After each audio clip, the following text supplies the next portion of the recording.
जम्मू के सुंजवा में सेना कैंप पर कल सुबह जो आतंकी हमला हुआ था वो आखिरकार 30 घंटे बाद खत्म हो गया है। सुंजवा कैंप में सुबह करीब 5 बजे आतंकियों ने हमला कर दिया था और ये पूरा ऑपरेशन करीब 30 घंटे चला, जो अब खत्म हो गया है।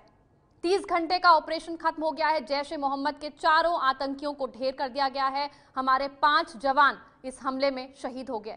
जम्मू कश्मीर के सुंजवा कैंप में सुबह करीब 5 बजे आतंकियों ने हमला किया था। 2 तस्वीरें आपके सामने हैं। सुंजवा कैंप में एनकाउंटर खत्म हो चुका है, जिसमें जैश के चारों आतंकी मारे गए। एनकाउंटर के बाद सर्च अभियान जारी है। आतंकी हमले से जुड़ी बड़ी बातें आपको बताते हैं।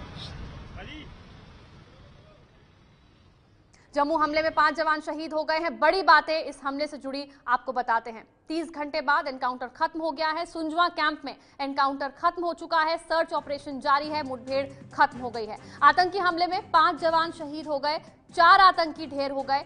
चारों आतंकी जैश ए मोहम्मद के थे। हमले में 1 नागरिक की भी मौत हुई है, 9 लोग इसमें घायल हैं। 30 घंटे तक ये ऑपरेशन चला। जैश के चारों आतंकी ढेर कर दिए गए। चारों आतंकियों को मार गिराया गया है। सर्च ऑपरेशन फिलहाल चल रहा है। जम्मू में सेना का एनकाउंटर खत्म हो गया है। सुंजवा कैंप में 30 घंटे तक यह ऑपरेशन चला। जैश ए मोहम्मद के चारों आतंकियों को मार गिराया गया है। जम्मू में एनकाउंटर खत्म होने के बाद एबीपी न्यूज के रक्षा मंत्रालय के संवाददाता नीरज राजपूत सुंजवा कैंप से बता रहे हैं एनकाउंटर की पूरी कहानी। देखिए ये रिपोर्ट। सुंजवा आर्मी कैंप में चला ऑपरेशन 30 घंटे बाद अब खत्म हो गया है। 4 आतंकियों को मार गिराया गया है। चारों आतंकी जैश ए मोहम्मद के हैं और साथ ही लेकिन इस हमले में जो कि जैश ए मोहम्मद के आतंकियों ने शनिवार की सुबह किया था, उसमें भारत के भी 5 सैनिक शहीद हो गए हैं। साथ ही 1 सैनिक के परिवार के सदस्य की भी मौत हुई है इस हमले में, जो कि शनिवार की सुबह किया था जैश ए मोहम्मद के 4 आतंकियों ने। साथ ही 9 लोग घायल हुए हैं, जिनमें 6 सैनिक हैं और 3 सिविलियंस हैं जो कि सैनिकों के परिवार के ही सदस्य हैं, वो घायल हुए हैं।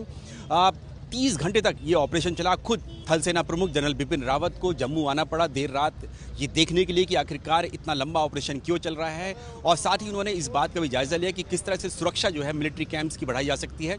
इस वक्त एबीपी न्यूज़ ठीक उसी सुंजवा आर्मी कैंप के बाहर है, जहां पर शनिवार की सुबह 4:50 पर यह हमला किया गया था।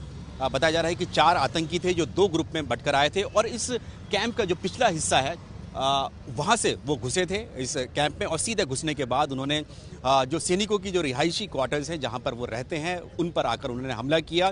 इसी हमले में क्योंकि उन्होंने ताबड़तोड़ गोलियां चलानी शुरू की, क्यूआरटी टीम्स जो थी वहाँ पर पहुँची, लेकिन तब तक काफ़ी ज़्यादा क्षति पहुँचा चुके थे और इसीलिए भारतीय सेना ने स्पेशल फोर्स की 2 टुकड़ियों को उधमपुर से और सरसावा से यहाँ पर भेजा ताकि इन आतंकियों को न्यूट्रलाइज किया जाए। और अब रविवार को आकर सुबह में इन 4 आतंकियों को मार गिराया गया है। चौथा आतंकी की डेड बॉडी जो मिली है वो काफ़ी थोड़ी दूरी पर है। स्टैंडर्ड ऑपरेटिंग प्रोसीजर यानी एसओपी के तहत उसके तहत ही उसकी जो शव होगा उसको बरामद किया जाएगा, क्योंकि आतंकी अपने शरीर पर ग्रेनेड्स या दूसरा एक्सप्लोजिव लगा कर आते हैं, इसलिए अभी उसकी चौथी की बॉडी को भी रिकवर नहीं किया है, लेकिन देख लिया गया है। 4 डेड बॉडीज मिल गई हैं, लेकिन अभी भी सैनिटाइजेशन का काम जारी है सुंजवा आर्मी कैंप में, क्योंकि कई सौ एकड़ में फैला हुआ ये आर्मी कैंप है। ये दरअसल भारतीय सेना की ब्रिगेड है, यहाँ पर इन्फेंट्री ब्रिगेड है, 36 ब्रिगेड है जो इसमें है, और इसमें जैकलाई जम्मू कश्मीर लाइट इन्फेंट्री की बटालियन यहाँ पर तैनात थी, और जो सैनिक हैं जो शहीद हुए हैं वो भी जम्मू कश्मीर लाइट इन्फेंट्री के हैं जो इस हमले में शहीद हुए। और अब खुद भारतीय सेना इस बात की पूरी समीक्षा कर रही कि आखिरकार आतंकी इस कैंप के अंदर घुसने में कामयाब कैसे हो गए, क्योंकि ये पहली बार हमला नहीं है इस कैंप पर। 2003 में भी इस कैंप पर एक बड़ा हमला किया गया था जिसमें 1 दर्जन से ज़्यादा सैनिक मारे गए थे। तो ऐसे में बड़ा सवाल होता है कि जब एक बार पहले भी इस कैंप पर हमला हो चुका है तो दूसरी बार ये आतंकी हमला होना, और वो भी तब जबकि पूरे इस इलाके में, जम्मू के इलाके में, क्योंकि बहुत ही करीब का इलाका है बॉर्डर से, जहाँ से लगातार पाकिस्तान की तरफ से घुसपैठ की कोशिशें होती हैं, यहाँ पर हमला हो जाता है।